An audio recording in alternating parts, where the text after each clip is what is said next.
Manipurda thokliba tha 13 helaklaba irang asida Kuki narco militant singna chathariba thawong asibu saugatliba Kuki MLA tara Numit 15 ni Phaobagi Manungda Mapham Louthokkadabani. Karigumba wafam asi lengakna thabakta onthoktrabadi Chief Minister gi banglo mamangda masa mathanta sizabagi protest chatharagani haina transgender social activist Malem na fongdorakli. Wafam asi DC Bisnupur gi khuthangda Chief Minister N Birenda submit tawkhiba point mari yawba memorandum ama Malem amadi transgender kayana pisinbaga mari leinana fongdokhibani.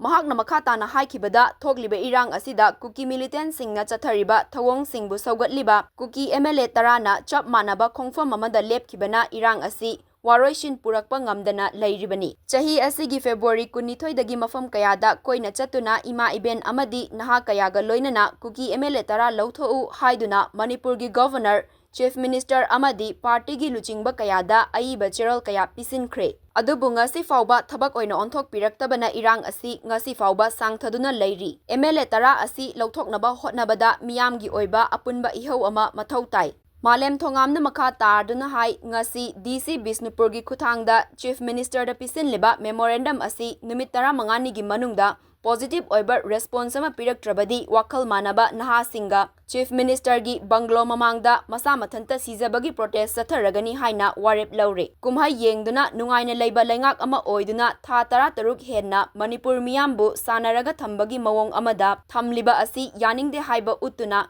matik chaba response pibaga loinana changsin gadoriba protest agitation asi lengakna mitki kumhai oina yengbiyu. Aduga makhatana mafam singda changsin gadoriba khongjang singda ima iben amadi miyamna support tawbiyu haina appeal tawrakli. Ngasi pisinkiba memorandum aduda Kuki Minister ani cabinet post dagi lauthou Kuki Minister amadi MLA sing party dagi lauthou haiba demand sing yauri.